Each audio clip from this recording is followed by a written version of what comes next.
cante, igreja. Eu marquei um encontro com Deus. Seu amor é real, sua paz. Eu marquei um encontro com Deus. Eu marquei.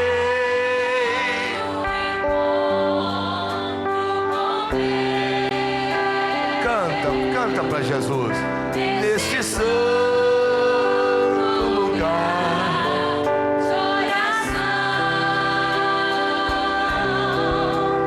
Seu amor É real, sua paz. Eu marquei. Patrick, coloca um pouco de grave. Deixa eu ver se é grave que tá faltando. No retorno. Basta. Basta que me toque, Senhor, pra minha alma cansada vencer. Se a noite escura está, suas mãos me guiarão.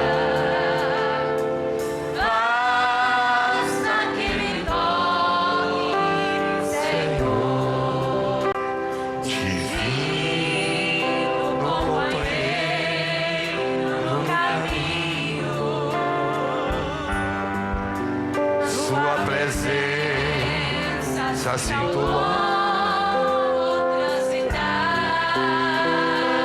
a letra lá, cante.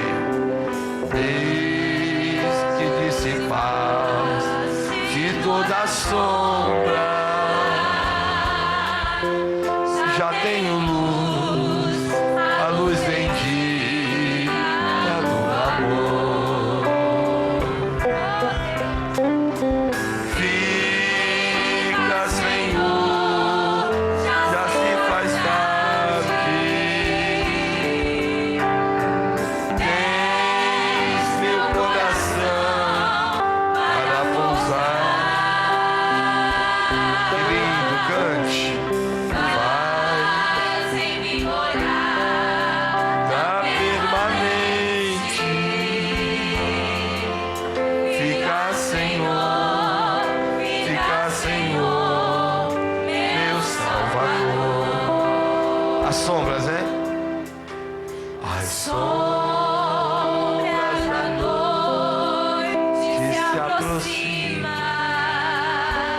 Glória a Deus. E nela o tentador pode atacar. Ele pode chegar.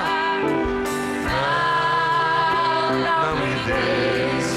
Só no caminho, ajuda-me ao céu chegar. Fica, Senhor, Já se faz tarde. tens meu coração Para pousar. Faz em mim morar da permanente. Fica, Senhor, meu Salvador. Fica, Senhor, mais uma vez. Fica. Fica, Senhor, Já se faz tens meu coração para pousar. Faz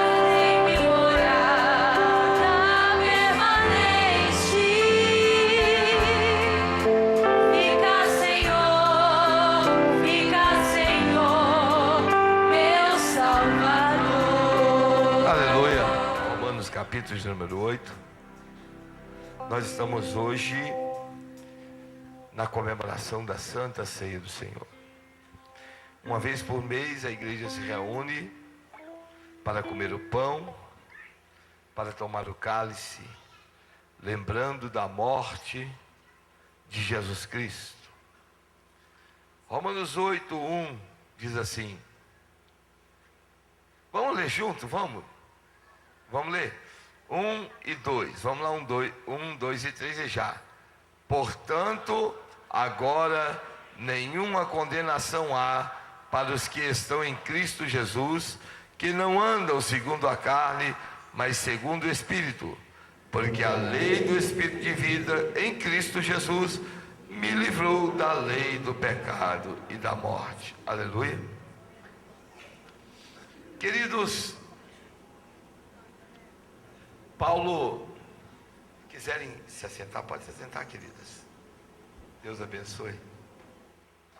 Paulo escreve aos cristãos que estão em Roma, por isso essa carta, essa epístola, recebe o título de Romanos, porque ele está escrevendo à igreja que está em Roma, mas também, obviamente, no passar dos anos, dos séculos, na visão de Deus, a carta aos Romanos se estende a nós. A carta aos Romanos é uma carta escrita à igreja gentílica. Quando Jesus morre e ressuscita, em Jerusalém se estabelece uma igreja.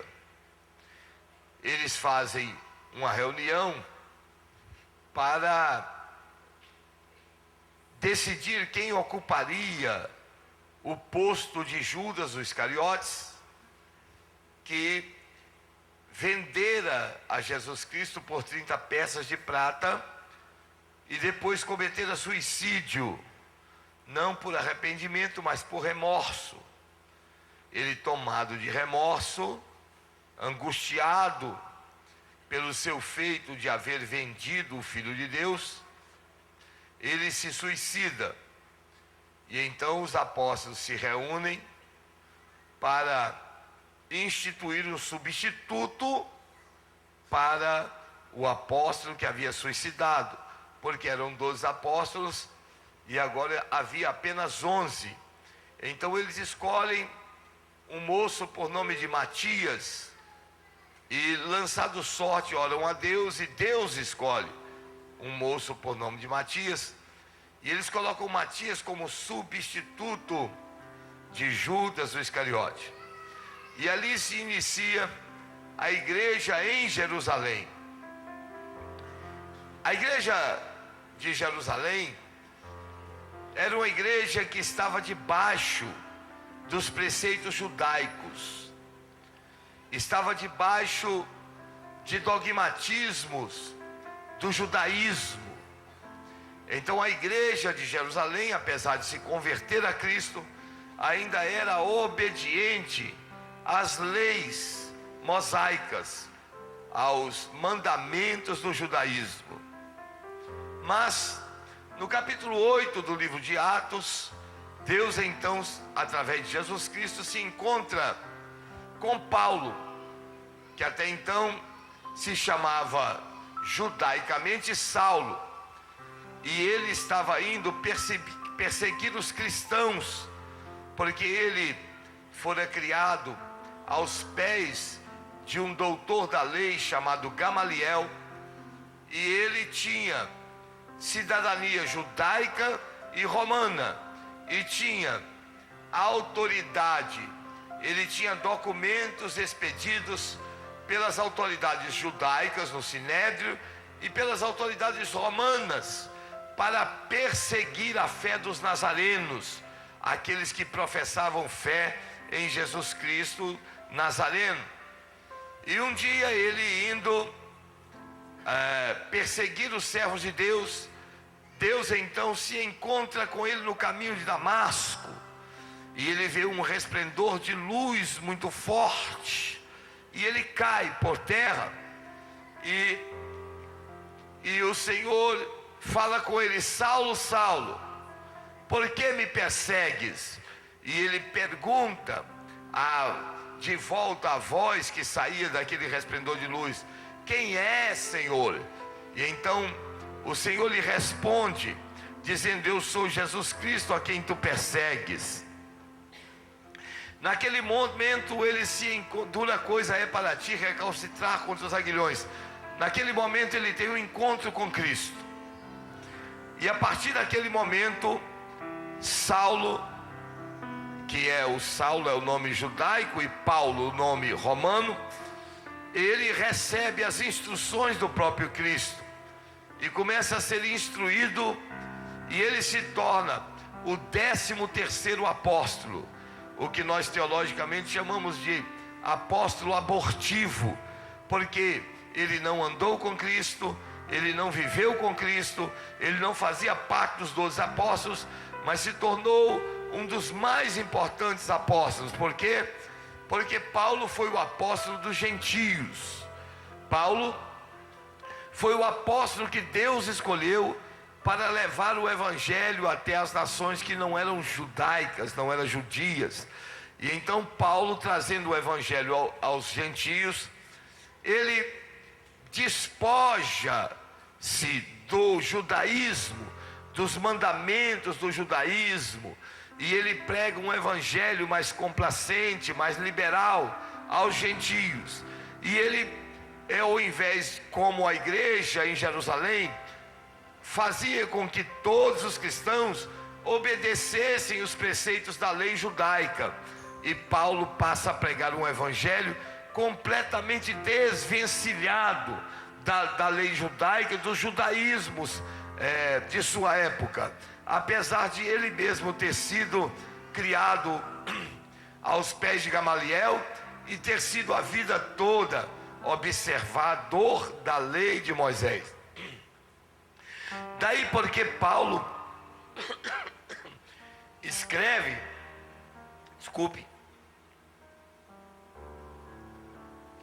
daí porque Paulo escreve as cartas aos gentios, a igreja aos romanos, a igreja aos tessalonicenses, a igreja aos laodicenses, aos colossenses, a igreja aos efésios, a igreja aos coríntios.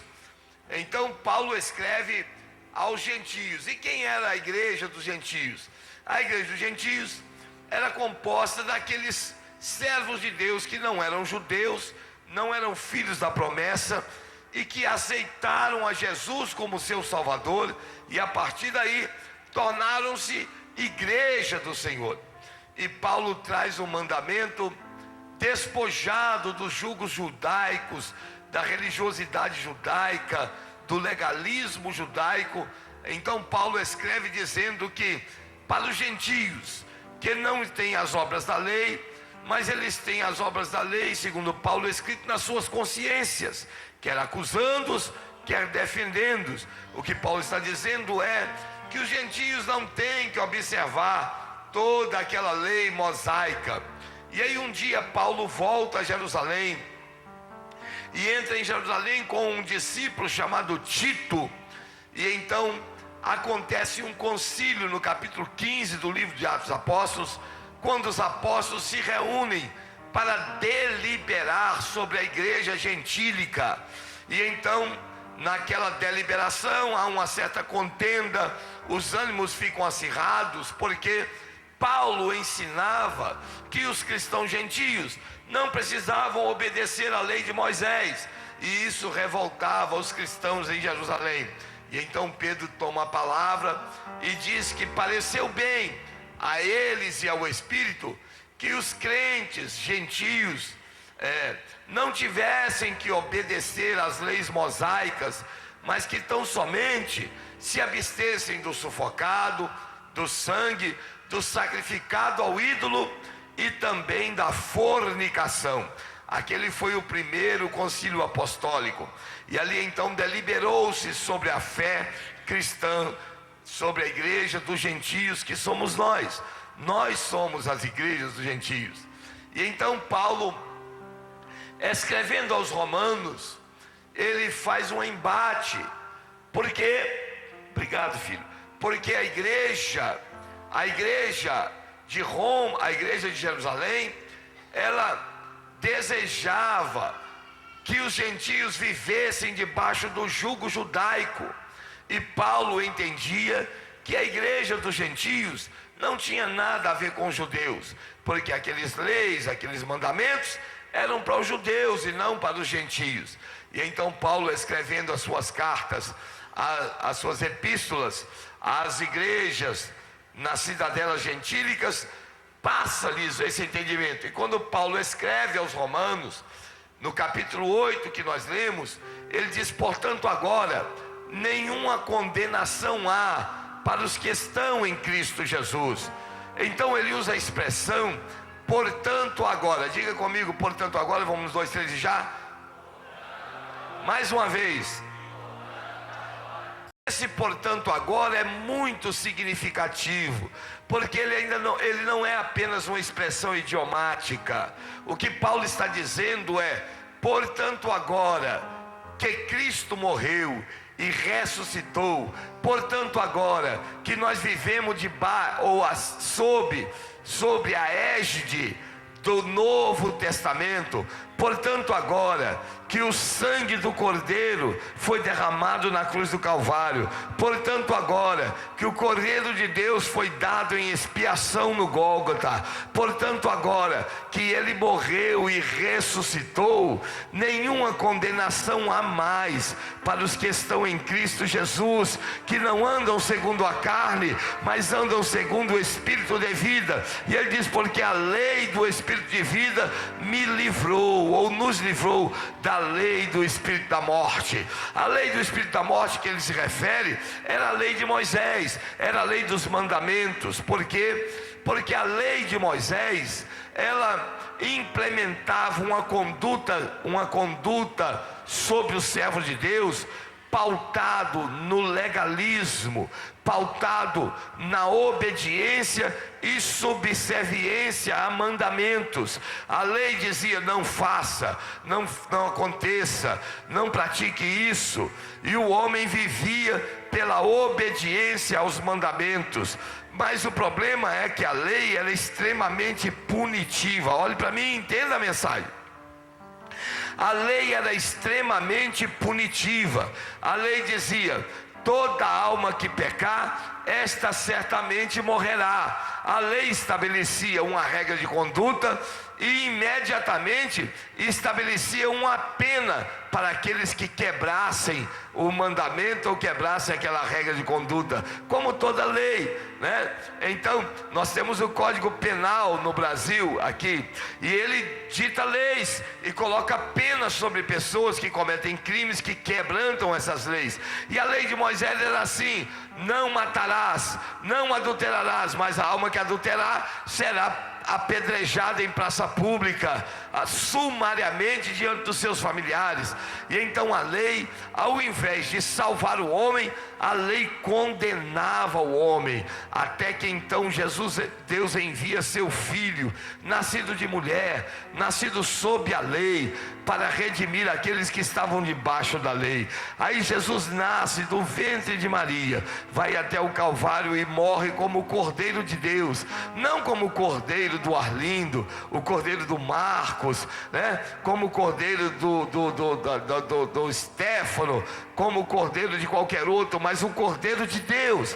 Ele vem como o Cordeiro de Deus que tira o pecado do mundo. Jesus morre na cruz do Calvário, e através do seu sangue ele nos purifica de todo o pecado. O que a Bíblia preconiza nesse momento, quando Paulo diz: a partir de agora, nenhuma condenação há, ele está dizendo: olha, a partir de agora um novo momento foi estabelecido para os adoradores. A partir de agora, os servos de Deus não vão adorar ao Pai por medo. A partir de agora, os servos de Deus não vão servir ao Pai por temor, por medo do inferno, por medo das consequências do pecado. A partir de agora, os servos de Deus adorarão adorarão ao Pai em espírito e em verdade, adorarão voluntariamente, não por medo das penalizações da lei, mas pelo prazer de servir a Deus do fundo do seu coração. Este é o momento inaugurado por Jesus Cristo, o momento em que nós deixamos de servir a Deus por obrigação e passamos a servir a Deus por prazer, por devoção. Há uma diferença muito grande em servir a Deus por obrigação. Existem pessoas que ainda estão na igreja, que ainda vêm à igreja para cumprir uma obrigação religiosa. Existem pessoas que ainda frequentam cultos simplesmente para cumprir a sua obrigação para com Deus. E Deus não quer que nós nos relacionemos com Ele por uma obrigação religiosa. Deus quer que nós tenhamos um relacionamento prazeroso com Ele. Deus quer que nós entremos na casa dEle pelo prazer de entrar. Davi disse: alegrei-me quando me disseram, vamos à casa do Senhor. Ir à casa do Senhor é motivo de alegria, é motivo de gozo, é motivo de júbilo, porque os nossos pecados foram perdoados na cruz do Calvário. E eu não estou aqui, aleluia, para cumprir uma obrigação. Eu estou aqui simplesmente para agradecer, bendizer, exaltar, magnificar e dizer para Deus o quanto Ele é maravilhoso e o que Ele representa na minha vida. Aleluia, louvado seja para sempre o nome do Senhor. Queridos, e durante muito tempo nós pautamos o nosso relacionamento com Deus na nossa obediência, ou na nossa disposição ou predisposição de obedecer mandamentos. E aí nos trouxeram um evangelho cheio de dogmatismos, um evangelho dogmático, cheio de mandamentos humanos. E quantas pessoas viveram décadas obedecendo doutrinas de homem, com um coração distante de Deus, simplesmente porque se vestiam em conformidade com a cultura cristã da sua época, da sua comunidade, da sua denominação, da sua igreja. E por se vestir daquela forma, tinham a falsa impressão de que estavam purificados, de que estavam santificados. Quantas pessoas acreditaram que estavam puros? Quantas mulheres acreditaram em alguma época nas igrejas, né? Porque não cortavam seus cabelos, porque se ensinava que, como doutrina, que a mulher não podia cortar o seu cabelo, porque o cabelo foi dado em lugar de véu. 1 Coríntios capítulo 11, né? Aleluia. E as mulheres, eu lembro que o cabelo da minha esposa, que está ali, a pastora Ivanete, chegava no tornozelo. O cabelo da minha esposa chegou no tornozelo, porque não cortava o cabelo, porque os pastores ensinavam que cortar o cabelo era pecado. Aleluia. Quantas mulheres foram impedidas de planejar a sua família, porque era ensinado que o método anticoncepcional era pecado. E aí então as pessoas não se utilizavam do método contraceptivo porque era pecado, e os pastores pregavam isso. E lá em casa a gente não evitava filho, e a gente não tomava anticoncepcional, e não existia isso. E tome filho na terra, né? Crescei, multiplicai e enchei a terra. E tudo isso em nome de obedecer uma doutrina, um dogma imposto por homens como doutrina de Deus, sob um argumento falso de espiritualidade. E a igreja durante muitas décadas cresceu dessa forma, em obediência a dogmas humanos, a leis humanas, a leis sacerdotais impostas por homem e não pela palavra.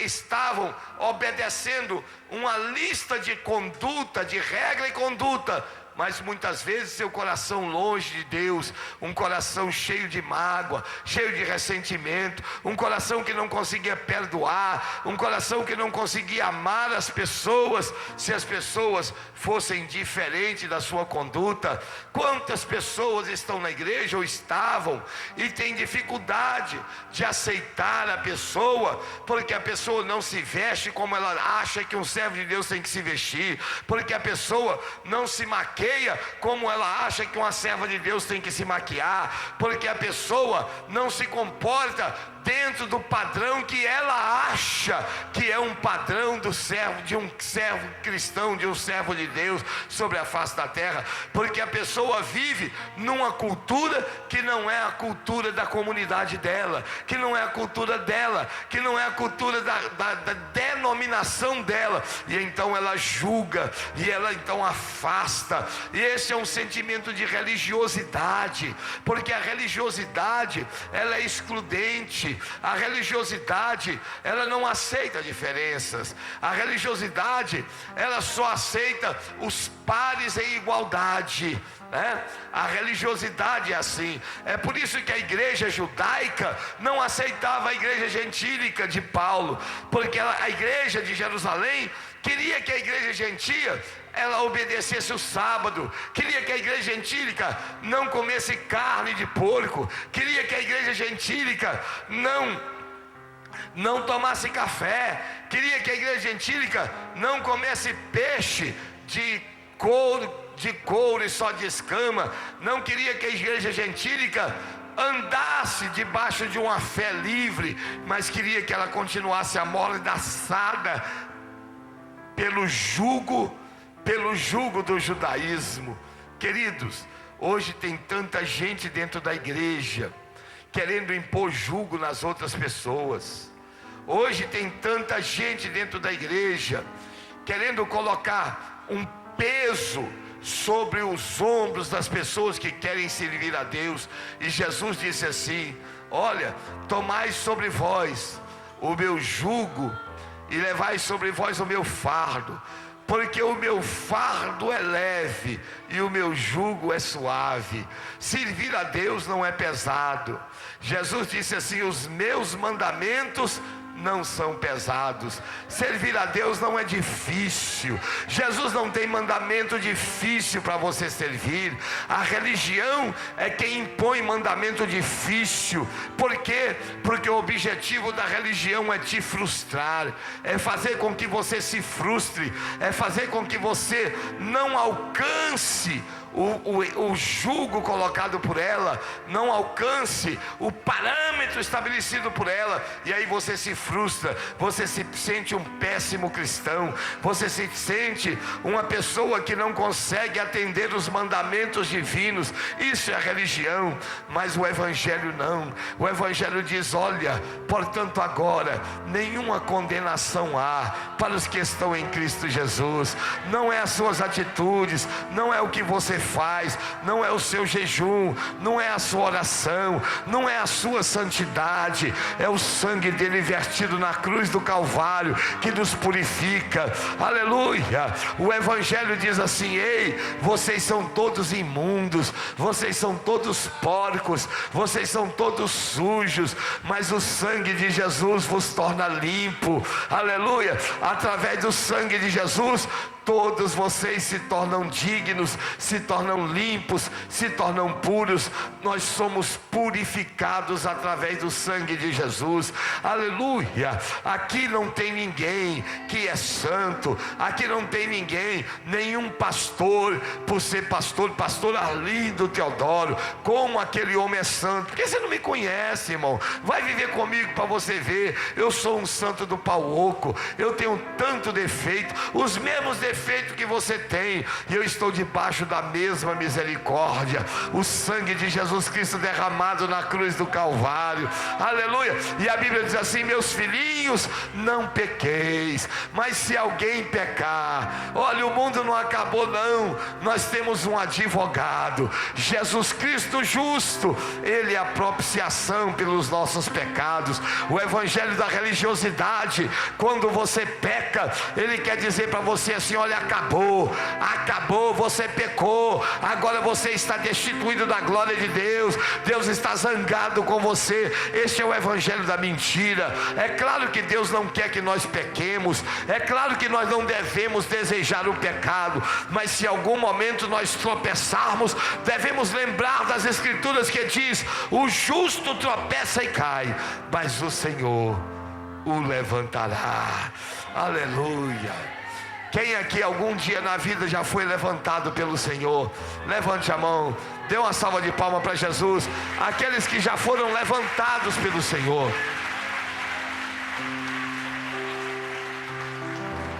Aleluia.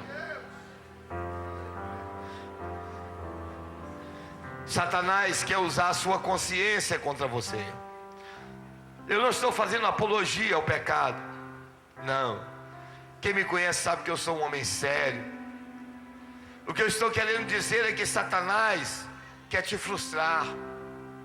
A religião quer frustrar a sua consciência, quer fazer você se sentir indigno da presença de Deus. A religiosidade, junto com Satanás, quer fazer com que você se sinta indigno da graça de Deus. Quer fazer com que você olhe para você e se sinta o pior de todos os homens. Esse é o poder da religião, mas o evangelho não. Jesus disse: eu vim para os enfermos, eu vim para os pecadores, eu não vim para os justos que não precisam de arrependimento, eu vim para os pecadores. Aleluia.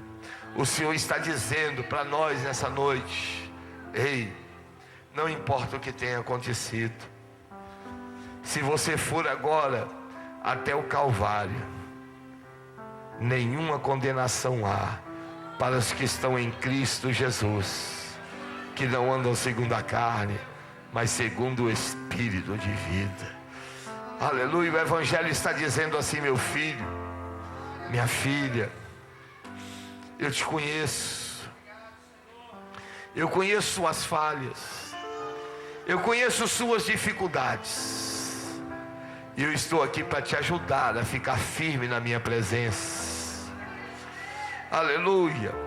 O Evangelho de Jesus Cristo está dizendo assim: ei, eu não morri para levantar um exército de super crentes. Eu não morri para levantar um exército de crentes super poderosos que não pecam. Eu morri para perdoar a todas aquelas pessoas que tropeçam, a todas aquelas pessoas que falham, a todas aquelas pessoas que erram. Nós precisamos entender isso, irmãos, porque evangelho é misericórdia. Tem pessoas que acham que a casa de Deus é um ajuntamento de gente santo, e isso é uma mentira. Sabe por quê? Porque todo mundo que está aqui, inclusive eu, tem muitos defeitos e tem muita coisa para ser corrigida. Aqui não tem um sequer que seja santo. Vira para quem está do seu lado aí, me ajuda aí, dá um abraço a essa pessoa, fala assim: Deus é que te conhece. Fala com ele. Aleluia. Deus é quem nos conhece. Aleluia. Nós não estamos aqui porque nós somos super crentes, porque nós somos super sérios, porque nós somos super austeros, não. Nós estamos aqui por uma coisa chamada misericórdia divina. Nós estamos aqui porque há 2000 anos atrás Jesus segurou na nossa mão e nos colocou de pé. Você não está de pé porque você ora muito, porque você jejua muito, porque você é muito sério, não. Você está de pé porque a mão de Jesus está sustentando você de pé. É a mão de Jesus que nos sustenta, é a graça de Deus que pode aplaudir ao Senhor. É a graça de Deus que nos sustenta. Aleluia! Então nós temos que aprender, que aprender a ter misericórdia com as pessoas. Nós temos que aprender a ser paciente com as pessoas. Nós temos que aprender a ser longânimos com as pessoas. Aleluia. Tem hora que a gente acha que Deus trata as pessoas como a gente. Imagine você, olhe bem, Abraão, Deus visita Abraão, Ivone, e fala assim: eu vou te dar um filho. E Abraão tinha 76 anos de idade.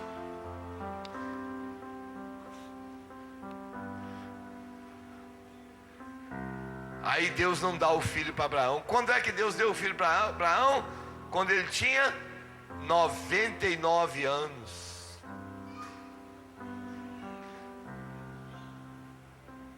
"24 anos depois que Deus prometeu, Deus dá o filho a Abraão. Aí Abraão, no meio daquela demora toda, Abraão enfraquece, irmão. Por quê? Imagina, Abraão não podia gerar filho, porque a esposa de Abraão não engravidava. Aí de repente Deus aparece para ele e diz assim: olha, eu vou te dar um filho, e em ti serão benditas todas as nações da terra. Sabe o que Abraão faz? Abraão sai contando para todo mundo: olha, Deus falou comigo que vai me dar um filho. Olha, sabe, essa noite passada Deus apareceu para mim, Ele me garantiu que vai me dar um filho. Passou 1 ano e o filho não chegou. Passou 2 e o filho não chegou. Passou 10 anos e o filho não chegou. O que aconteceu? Começaram a zombar de Abraão. Cadê o filho, velho? Você não falou que o filho ia chegar? Cadê o filho? Cadê o filho, velho? Abraão passava e o povo: cadê o filho, velho? Cadê o filho que Deus falou que ia te dar? Já 10 anos havia se passado, 15 anos havia se passado. Aí Abraão, na fraqueza, porque Salomão disse assim: olha, Salomão quem disse: a esperança demorada enfraquece o coração. O milagre demorou, o coração de Abraão enfraqueceu. Aí o que ele fez? Ele pegou uma escrava como concubina, como mulher, pegou Agar. Ele vivia debaixo de um código civil chamado Código de Hammurabi, que era dos sumérios. E lá no Código de Hammurabi, se a mulher era estéril, o homem tinha o direito de pegar a escrava para substituir a mulher e gerar filho para ele. Abraão então se usa do legalismo, da lei, e ele então pega a mulher, Agar, e Abraão passa a ser bígamo. Diga assim comigo: Abraão era bígamo.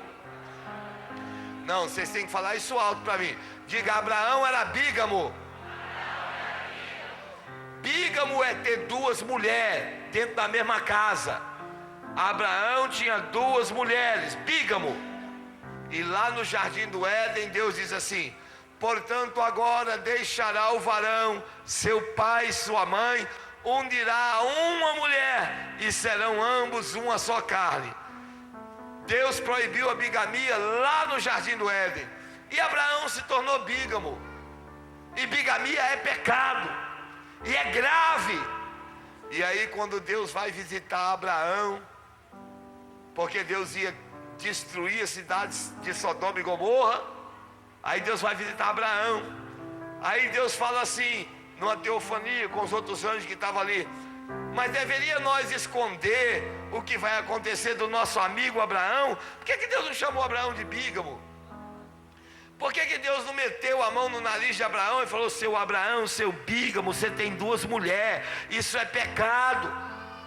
Por que Deus não acusou Abraão? mas chamou Abraão de bígamo, sendo que ele tinha 2 mulheres.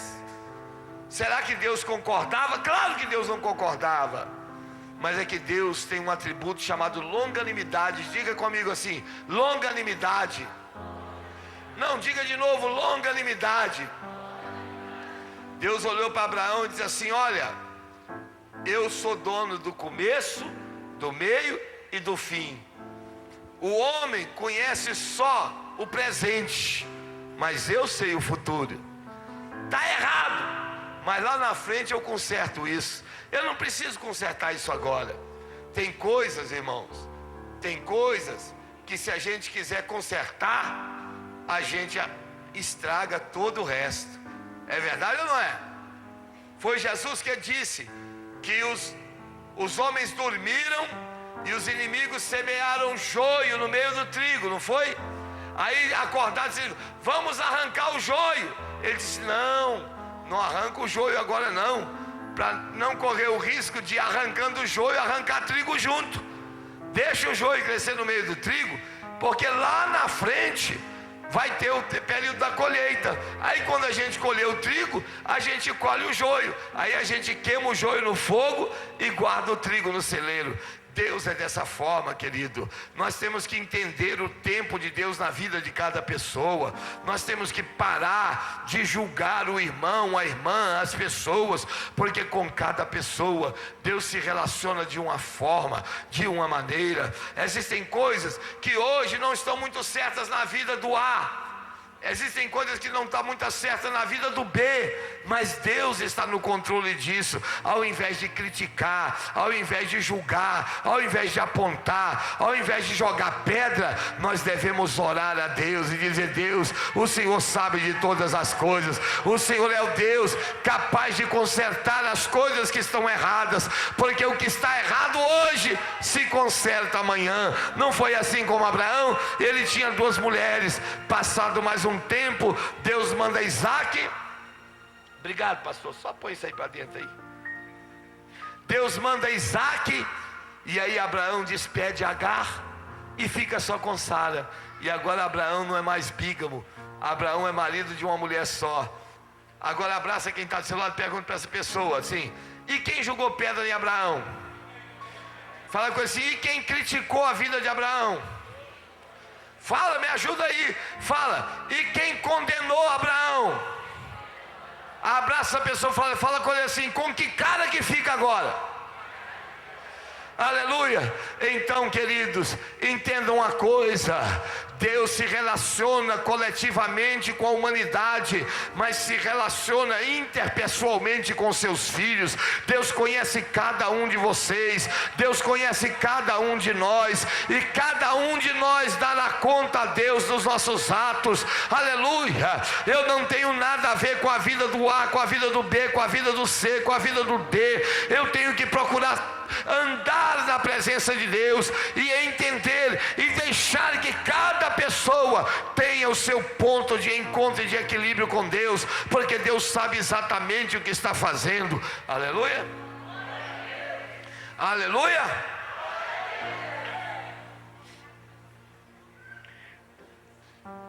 Sabe por que tem tanta gente sofrendo na igreja? Endividado. Nós já vamos servir a ceia agora. Endividado,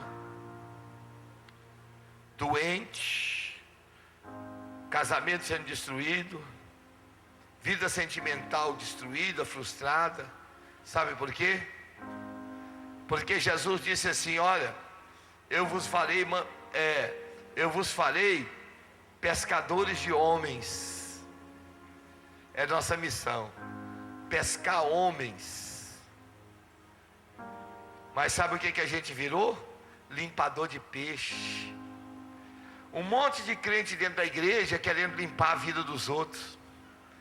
Um monte de crente da igreja com a peixeira na mão: vem cá, peixinho, que eu vou arrancar sua escama, eu vou arrancar essa buchada. E Jesus não nos chamou para limpar a vida de ninguém. Limpar a vida do homem é papel do Espírito Santo, não é papel de outro homem.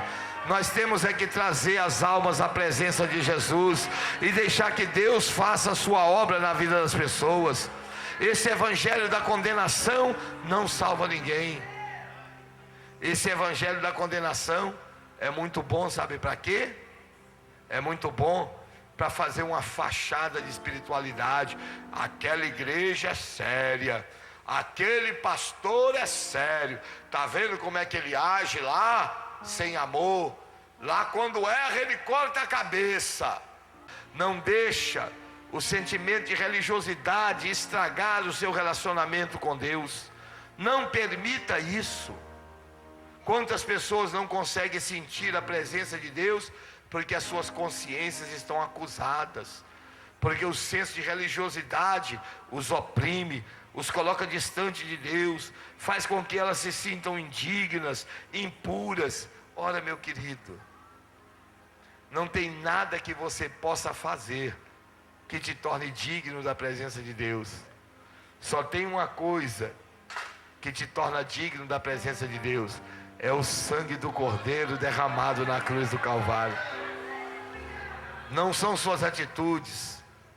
Os seus acertos não te tornam dignos, assim como os seus erros não te tornam indignos. Vá até o Calvário nessa noite. Receba o perdão de Deus sobre a sua vida. Deixa o sangue do Cordeiro jorrar sobre você nessa noite. Saia daqui nessa noite perdoado, aliviado, renovado pelo sacrifício de Cristo na cruz do Calvário. Porque se nós não fazemos isso, nós estamos crucificando Jesus de novo e não entendemos a mensagem do Calvário. Calvário não é local de julgamento. Calvário é local de remissão e perdão. Eu vou até no Calvário para encontrar misericórdia. Eu não vou ao Calvário para encontrar justiça, porque eu não sou digno de justiça. As minhas atitudes não são dignas de justiça. Os meus pensamentos não são dignos de justiça. Então, quando eu vou até a Deus, eu só preciso de uma coisa: misericórdia. Eu vou a Deus buscar misericórdia, porque eu não tenho justiça, porque as minhas atitudes não me justificam. Então eu vou em busca de misericórdia. Nessa noite nós vamos celebrar a Santa Ceia do Senhor, e você vai buscar a misericórdia. Você vai se sentir perdoado. Você vai buscar o perdão de Deus. Nós vivemos debaixo de uma sociedade legalista. Nós vivemos debaixo de uma sociedade legalista, cheia de normas, né? As igrejas pautadas todas em cima daquelas regrinhas que estão na nossa lista de pecados. E muitas vezes nós praticamos coisas que não estão naquela listinha e que são tão graves. Quando nós deixamos de perdoar alguém, quando nós julgamos alguém, não está lá na nossa lista de pecado julgar, não está lá na nossa lista de pecado falar mal dos outros, não está lá. Lá tem adultério, lá tem bebida, cigarro, mas lá não está ser maldizente, falar mal. Quantas pessoas não adulteram, não fumam, não bebem, mas mente, que é uma beleza, e está dentro da casa de Deus, dando glória a Deus, aleluia, achando que está santo, porque ele não bebe, não adultera, não mata, não rouba. Então nós temos que parar de servir a Deus por essa listinha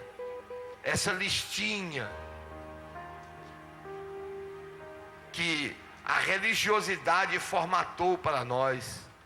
Ser crente é muito mais do que não matar, não roubar, não beber, não jogar. É entender o sacrifício de Cristo na cruz do Calvário, tomar posse do perdão, dizer assim: olha, Senhor, eu estou perdoado. E quando a gente toma posse do perdão, vem um sentimento de fortalecimento sobre a nossa vida. E aí a gente passa a ter força contra o pecado. A gente passa a não desejar o pecado. O pecado e o mundo passam a não ter graça para a gente. Aleluia? Aleluia, irmãos? Amém? Então nessa noite, forma aqui, queridos, eu quero convidar vocês para nós cercarmos a mesa do Senhor, a ceia do Senhor. Tem tanta legalidade nisso. Aleluias. Tem tanta legalidade nisso. Até na Santa Ceia. Nós vamos fazer depois da ceia, nós vamos recolher dízimos e ofertas. Obrigado, queridas. Muito obrigado, tá? Tem tanta legalidade. Tem pessoas que estão aqui hoje e vão dizer assim: eu não vou tomar ceia, eu não vou participar da ceia porque eu estou me sentindo indigno.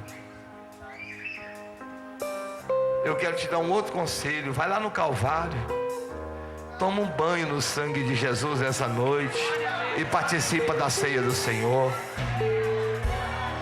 Porque o seu erro, a sua falha não é maior do que o poder do sangue derramado naquela cruz.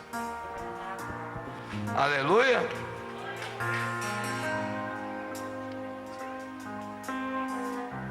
Esse evangelho dogmático impede as pessoas de ter um encontro com Deus, impede as pessoas de servir a Deus.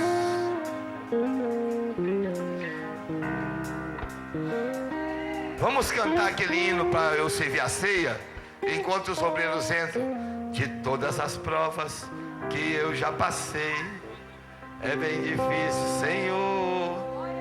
Aleluia. Nenhuma condenação há. Diga assim comigo: nenhuma condenação há. Nenhuma condenação há. Abraça quem está do seu lado, diga para essa pessoa assim: olha, Deus me conhece. Não, diga para ela: Deus me conhece e me ama do jeito que eu sou. Aleluia. Então, aprenda isso. Deus me aceita com todas as minhas virtudes e com todos os meus defeitos. Não vem para cá tentar roubar a minha comunhão ou tentar me jogar para fora da presença de Deus, porque Deus me perdoou 2000 anos atrás na cruz do Calvário. O sangue de Jesus nos purifica de todo o pecado. Do vil tentador, lembranças de um passado vem. Vamos cantar, igreja. E querem me fazer parar, ou mesmo palavras de alguém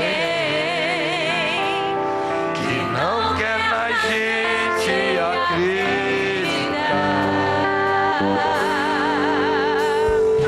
quase parando sem força e vigor.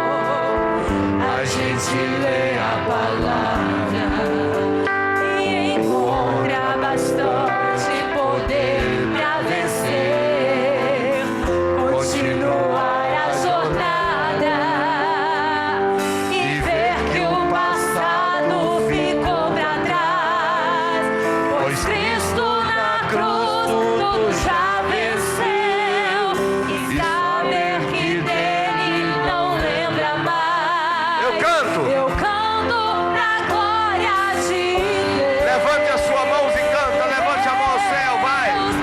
Uma condenação há para quem está em ti, Jesus, cuja vida coberta está pelo sangue que venceu na cruz. É certo que provas virão, investidas do vil tentador. Uma condenação há para quem está em ti, querido Senhor. Eu quero que a igreja, olhe bem, a igreja cante em capela. Nenhuma condenação há. Vamos lá todos juntos. Nenhuma condenação. Cante.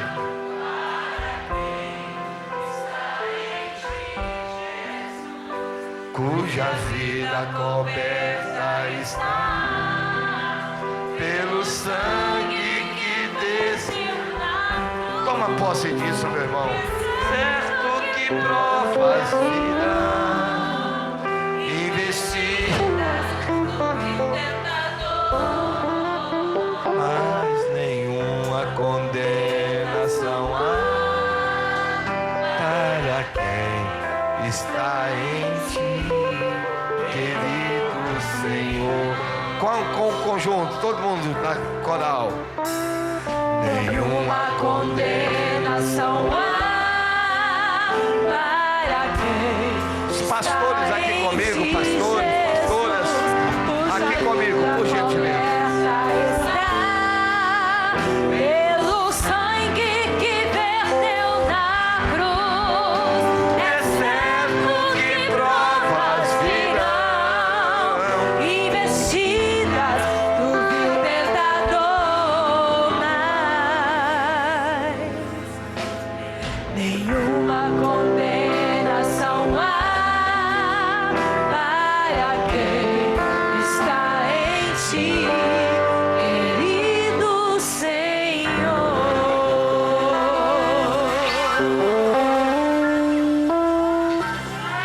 Dá uma salva de palmas forte para Jesus.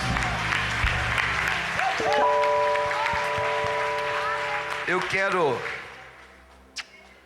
quero, antes de servir a ceia para você, eu quero abrir uma oportunidade. Se tem alguém que tem se sentido impossibilitado, distante, já é batizado, claro, distante, com a sua consciência acusada por um motivo qualquer, e você quer agora tomar posse disso que eu preguei, tomar posse dessa mensagem, que nenhuma condenação há, eu quero orar por você, para você tomar a ceia nessa noite. As pessoas, pode vir à frente, vem querida, vem tomar posse para você tomar ceia, para você ceiar. Aleluia. Todas as pessoas que se sentirem assim, vem aqui à frente. Aleluia. Vem para você voltar a ceiar com o Senhor. Aleluia. Louvado seja o nome do Senhor. Vem. Não fique aí com vergonha, não. Não fique com vergonha, não. Tem muita gente aqui assim, que a sua consciência está te traindo. E hoje Deus vai te dar paz para servir a Deus. Hoje Deus vai quebrar esse jugo, vai te dar o direito de seguir a Deus com liberdade, com tranquilidade. Vem entrar em comunhão com Deus para tomar a santa ceia do Senhor. Aleluia.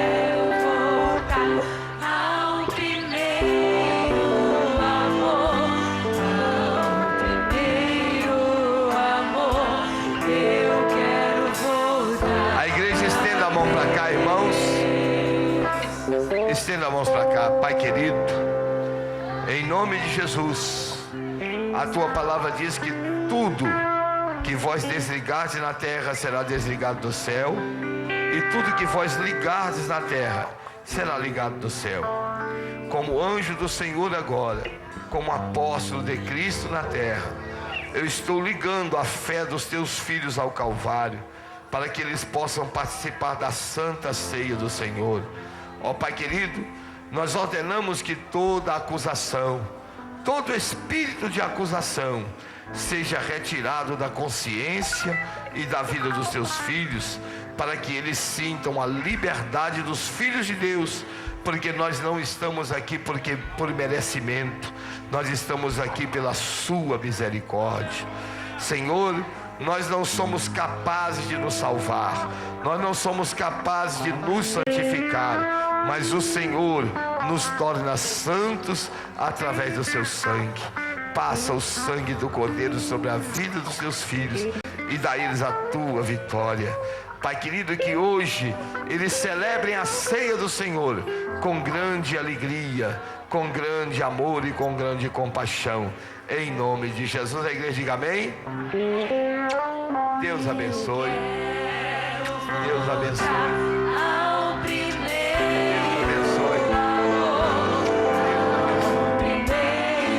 Deus abençoe.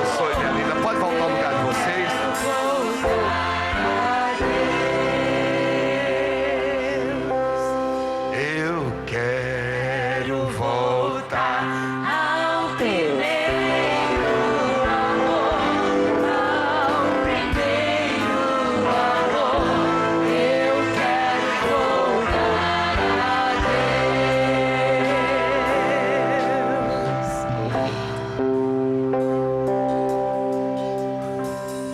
Quantas pessoas nós temos aqui hoje que não são batizados ainda para tomar a Santa Ceia, o cálice e o vinho? Levanta a mão assim, é onde está? Deixa eu ver. Oh, aleluia, aleluia. Pois hoje eu vou te dar uma experiência. A responsabilidade é minha com Deus. Eu acabei de pregar aqui sobre a misericórdia divina. Hoje eu não quero, a não ser as crianças, eu não quero que ninguém adulto pegue a uva e o biscoitinho. Eu quero que você pegue o vinho e pegue o pão. Hoje, Deus quer ter uma experiência com você nessa noite.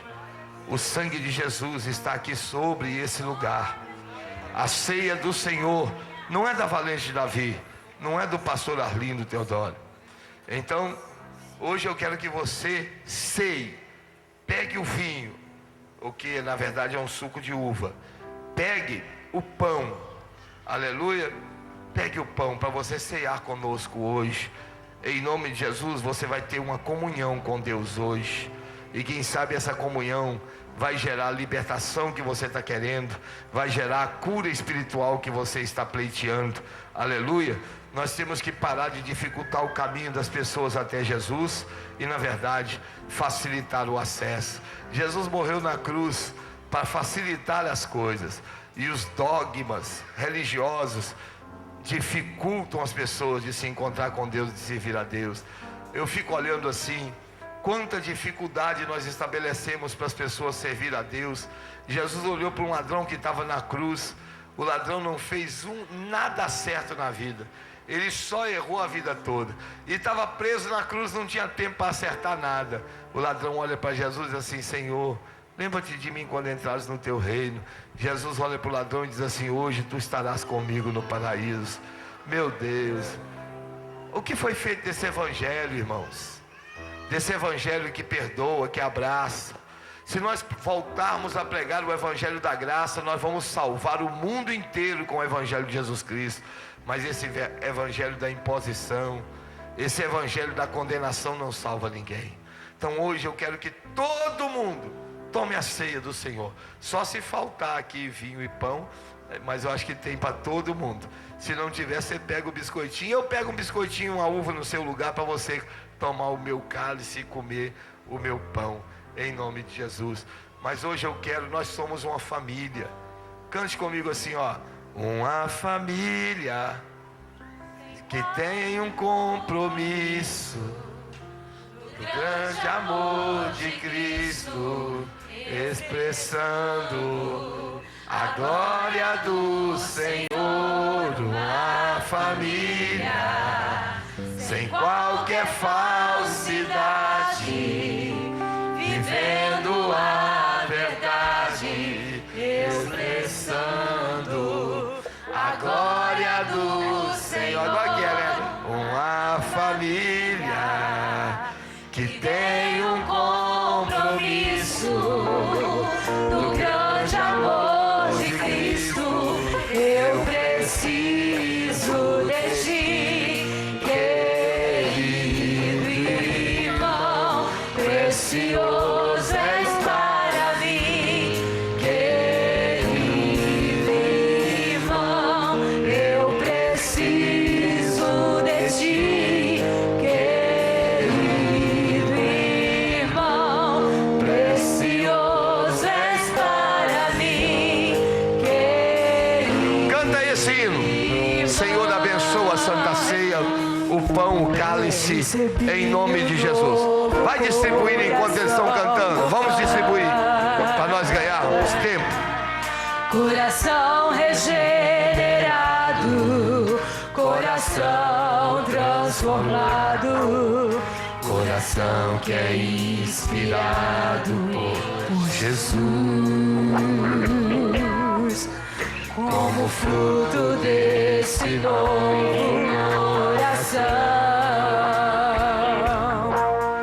Eu declaro a paz de Cristo, te abençoo, meu irmão.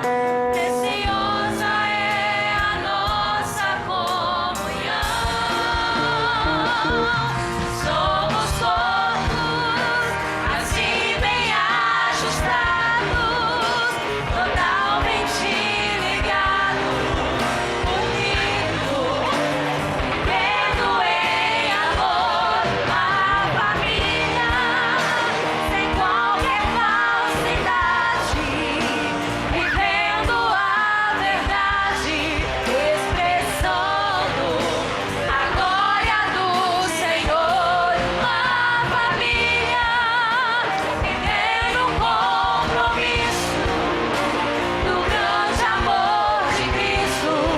Eu preciso de ti, querido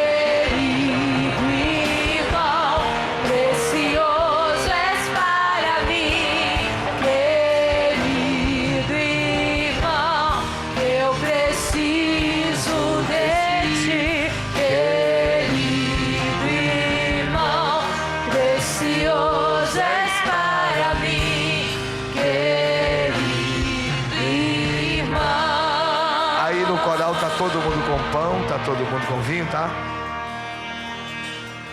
Aleluia. Queridos, enquanto nossos irmãos estão terminando, ouça, hoje eu estou trazendo uma palavra assim de uma forma amena, né? Porque a palavra hoje é perdão e amor, irmãos. Irmãos, me diga você, quem aqui nunca precisou na vida de ser compreendido, de ser amado e de ser perdoado? Todos nós já quisemos um dia um abraço quando queriam nos dar uma correção, um beijo quando queriam nos dar uma palmada.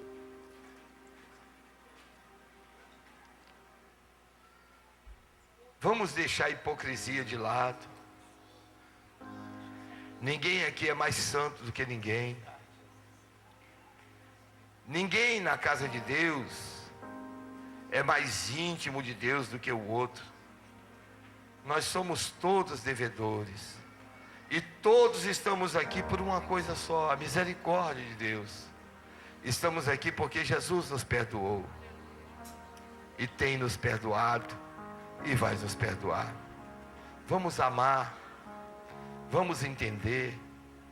Vamos compreender. Vamos ser amigos. Que evangelho tolo é esse? Que quando eu vou me relacionar com o irmão, e aí eu vejo nele algo que eu acho que não está certo, eu me afasto dele. Isso não é evangelho. Isso é religião. Isso aí matou Jesus na cruz. O verdadeiro evangelho, se vê alguém ferido, aí é que se aproxima, aí é que abraça, aí é que anda junto. Vamos parar de pregar esse evangelho da condenação, esse evangelho que afasta as pessoas de Deus, ao invés de aproximar as pessoas de Deus. Vamos voltar a pregar o evangelho do amor, o evangelho do perdão. Vamos ser amigos, vamos ser solícitos uns com os outros, vamos nos relacionar num princípio de amor, de perdão, de amizade, porque isso é a única coisa que importa para Deus. Não adianta para Deus ter uma igreja lotada de gente e um povo de coração duro, que não sabe se amar, que não sabe se perdoar, que não sabe se amparar. A letra daquele hino diz assim: eu preciso de ti, querido irmão, Eu preciso de ti, querido irmão, nessa vida. Escute o que eu vou dizer para vocês. Ei, todo mundo olhando para mim aqui. Nessa vida, todo mundo precisa de todo mundo. Todo mundo precisa de todo mundo. Você pode não precisar de mim hoje, mas vai chegar um dia que você vai precisar. Eu posso não estar precisando de você agora, mas não demora, chega o dia que eu vou precisar do seu amor, da sua compreensão, do seu carinho. Vamos pregar o evangelho verdadeiro, vamos viver, melhor do que pregar, vamos viver o evangelho verdadeiro. O evangelho que é capaz de perdoar as pessoas, ao invés de condenar. Eu vejo nas igrejas, tem 30 anos que eu sou crente. Eu estou cansado de ver pessoas sendo tiradas da igreja, afastadas do ciclo de amizade das pessoas, porque praticou isso, porque fez aquilo outro, como se a gente também não errasse. Se o meu irmão praticou isso, agora é que ele precisa mais de mim, concordam, irmãos? Se ele tropeçou, é nessa hora que ele está precisando de um servo de Deus do lado dele. Ah não, mas aí tropeça, a gente mete o pé, bota para fora, né? Aponta o dedo no nariz, chama de sem vergonha, que não é crente, e bota para fora. Vamos parar com isso, irmãos, porque Jesus não fez isso com ninguém. O evangelho de Jesus Cristo é o evangelho do amor. Todos estão com cálice aí também? Todos estão aqui também? Então vamos, ali ó, a nossa irmã ali não tem não, ó. Ela ficou sem ali também, ó. Ali ó, e leva a uvinha para eles, ó, o biscoitinho. Corre lá alguém, gente. Vinho, pão e uva. E, os bebês já tem? Os bebês já tem, então tá. Pega o vinho e o pão aí, gente. Tem mais alguém que está sem o pão? Alguém que está sem o vinho? Deu para todo mundo, graças a Deus. Aleluia. Ô irmãos, eu tenho tanta vontade de ver a igreja vivendo o verdadeiro amor cristão, a compaixão, o estender das mãos, sabe? Quanta gente está lá no mundo desviado, porque não teve amor e não teve apoio dentro da igreja que frequentava. Quanta gente está lá no mundo jogado, sem força para levantar, porque quando precisou do apoio, do amor dos irmãos, encontrou só o chicote, só a espada. Irmãos, nós não estamos aqui para dar chicote em ninguém não, até porque nós não temos dignidade para isso. Nós somos todos devedores, nós somos todos falhos. Nós temos que dar amor. Nós temos que virar para os nossos irmãos e dizer assim: olha, conta comigo, viu? Conta comigo sempre. Conta comigo sempre, porque eu também conto com você. Aleluia. Se a gente der força um para o outro, irmão, ninguém fica caído. Vocês concordam comigo? Concordam?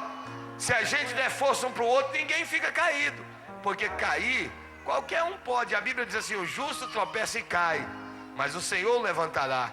Mas se a gente fortalecer um outro, ninguém vai ficar no chão. Nós não podemos abandonar os soldados feridos no chão, sangrando. Ah, errou. Não, irmão. Nós temos que nos abraçar, fortalecer um outro, né? Quando o tiroteio está bravo, o que a gente tem que fazer? Pular em cima do irmão, ó, aqui ó, e cobrir ele, para as balas não pegar nele, protegê-lo. Esse é o papel de um verdadeiro cristão. Vamos fazer com que a valente de Davi seja sempre essa igreja, uma igreja de perdão, uma igreja de amor. E pode ser que alguém vai te criticar, vai dizer que você é mundano, vai dizer que você não, aqui não tem correção, vai dizer que, mas não tem problema, porque não adianta satisfazer um sistema humano e não satisfazer a Deus. Não adianta satisfazer a consciência de pessoas hipócritas e não satisfazer a Deus, porque se fosse para condenar, Jesus condenaria na cruz do Calvário. E ele, quando estava na cruz, disse: Pai, perdoa-lhes, porque eles não sabem o que fazem. Evangelho é uma coisa só, irmão, pelo amor de Deus. Evangelho é uma coisa só, é perdão, é amor. Se você está servindo a Deus e não é capaz de amar, não é capaz de compreender, não é capaz de ter paciência com o outro ser humano, com o próximo, você ainda não entendeu a mensagem do Evangelho. Porque Evangelho é amor. Evangelho é amor. Amém? Vamos nos amar. Jesus disse, encerrando: um novo mandamento vos dou, que vos ameis uns aos outros, assim como eu vos ameis, amais vós também. É um novo mandamento. Amar uns aos outros como Jesus nos amou. Vamos ficar de pé em nome de Jesus.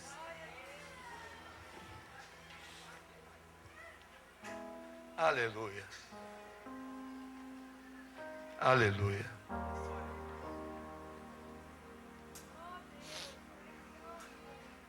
Nunca, irmão, pegue o pão assim, na mão, pegue o pão. Jesus estava na cruz, por mim e por você.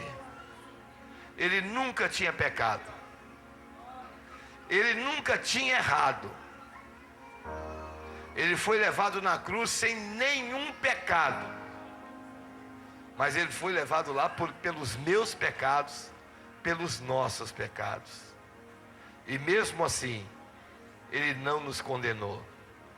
E mesmo assim, ele não nos amaldiçoou. Ele estava ali, pagando o preço pelos nossos pecados naquela cruz, nos dando o ensinamento, dizendo: olha, da mesma maneira que eu estou perdoando vocês, perdoai também uns aos outros. Sede pacientes com as falhas uns dos outros. Tenham compaixão, amor uns com os outros. Quantas vezes a gente entra na igreja e tudo que a gente precisa é de um abraço, um sorriso e uma palavra de apoio. É verdade ou não é? E às vezes a gente entra dentro da igreja, ao invés de um abraço, um sorriso, a gente encontra pedras. A gente já está fraco. A gente já está às vezes quase que morrendo. E as pessoas ainda jogam pedra. Aí acaba de matar. Vamos tirar as pedras da mão. Vamos botar remédio, botar o vinho, botar o pão na mão. Aleluia.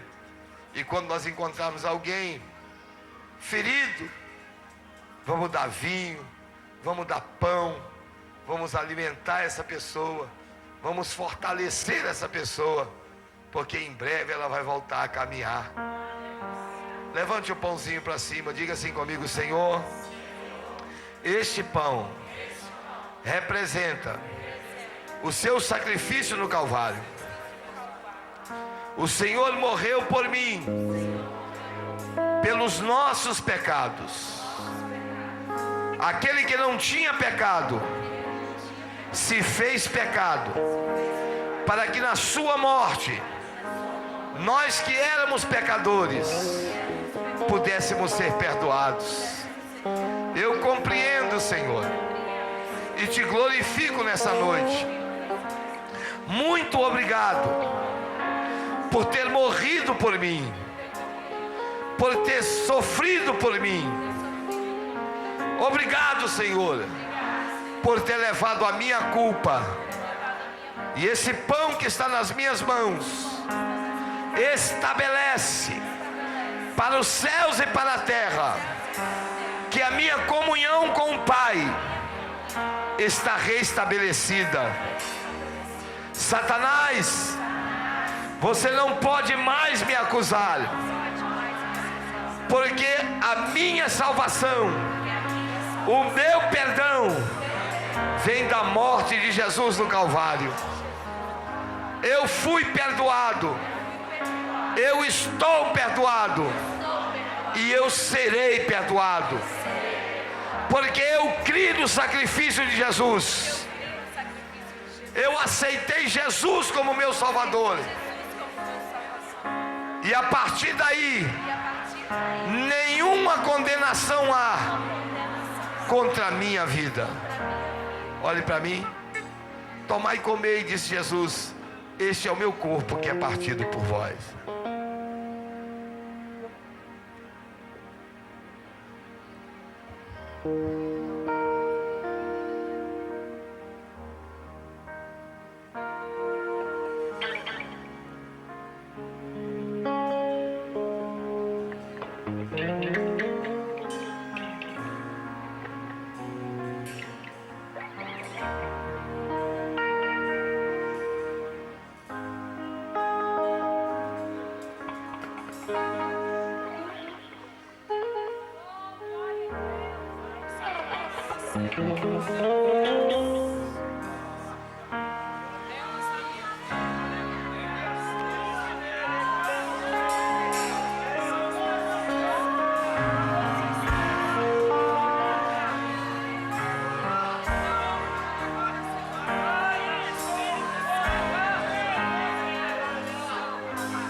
Pegue o vinho.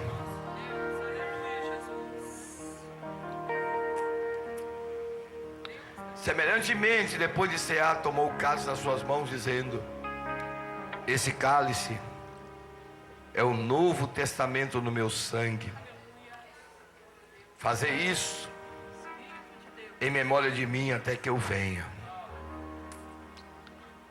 Jesus disse aos seus discípulos: porque verdadeiramente o meu corpo é comida, e verdadeiramente o meu sangue é bebida.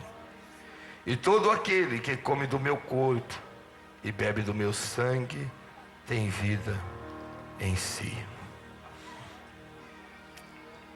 O sangue representado nesse cálice simboliza a vida, a ressurreição.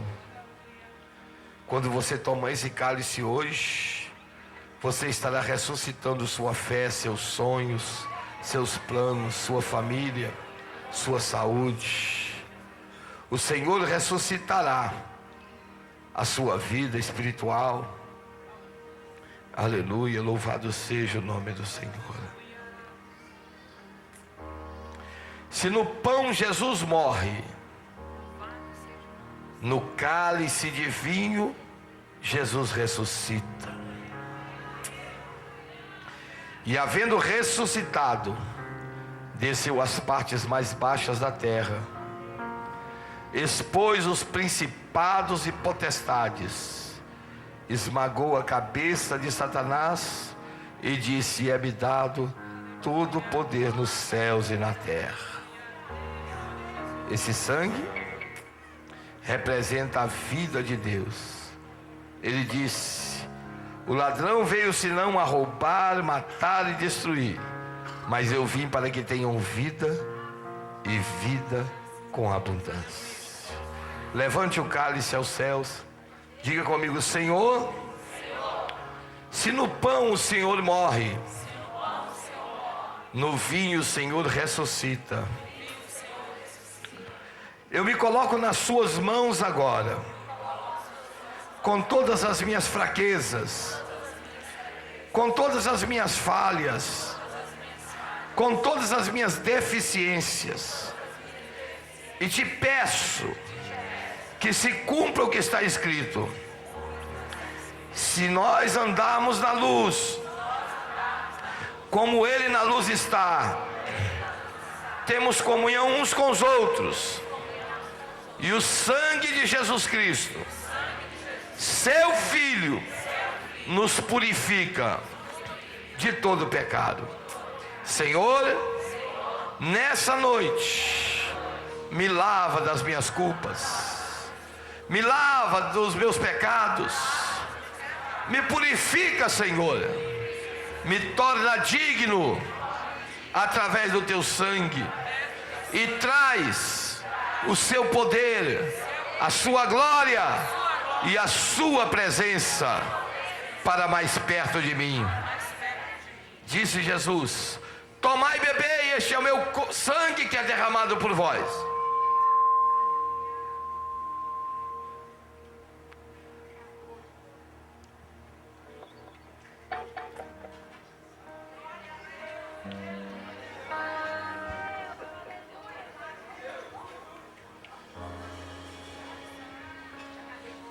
Se assente por um momento, queridos.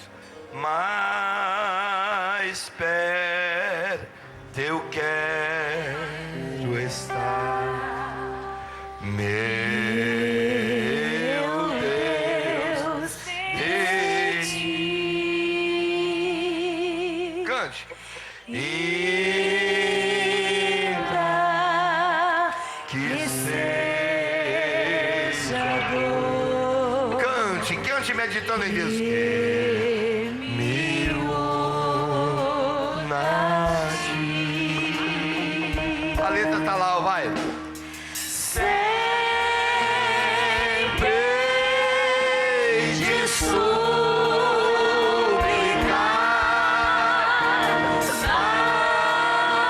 Mais perto eu quero estar.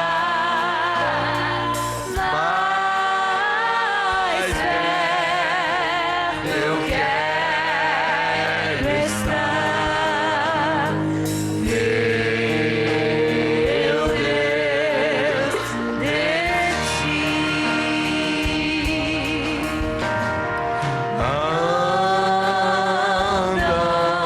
Andando triste aqui na solidão.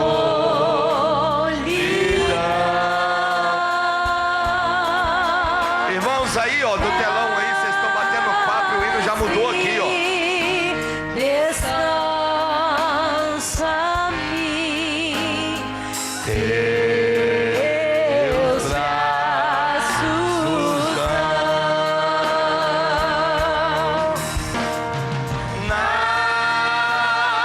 trevas Vou sonhar mais perto eu quero estar. mais perto eu quero estar, meu Deus. Dá uma salva de palmas bem forte para Jesus.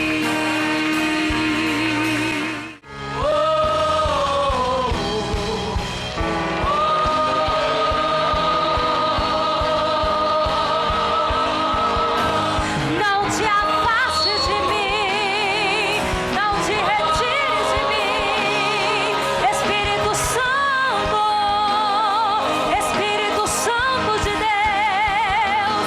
Não Faz assim com a sua mão para receber a bênção. Não te retires de mim, Espírito Santo, Espírito Santo.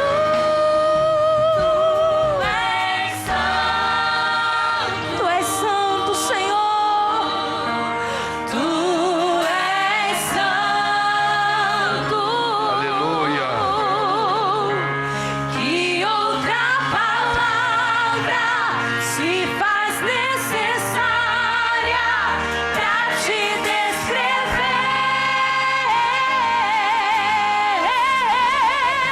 Tu és santo. Tu és santo. Procuro palavras pra te descrever, Espírito Santo. Que o amor de Deus, a graça de Jesus Cristo e as doces consolações do Espírito Santo sejam sobre a vossa vida. E que o Senhor vos ilumine e vos guarde. E seja o vosso diferencial no dia a dia durante essa semana. Que o Senhor vos abençoe ao levantar e vos guarde ao dormir.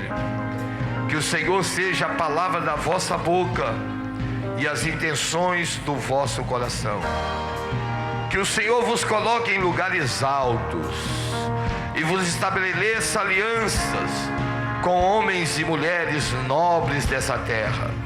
Que o Senhor vos enriqueça com paz, com prosperidade, com saúde e com harmonia. Que o Senhor abençoe a vossa casa e coloque os anjos dos céus acampados em roda da vossa mesa. que 1000 caia à vossa direita, 10.000 à vossa esquerda, mas que vós não sejais atingidos. Que o Senhor vos oculte dos homens sanguinolentos, que pensam em crime, em sequestros, em furtos, roubos e assassinatos. Que o Senhor vos guarde das balas perdidas e dos acidentes automobilísticos. Que a praga não chegue ao vosso termo e a morte se ausente da vossa casa. E eu, como ministro de Deus e apóstolo de Cristo na terra, vos despeço e vos abençoo em nome do Pai, do Filho e do Espírito Santo. Amém.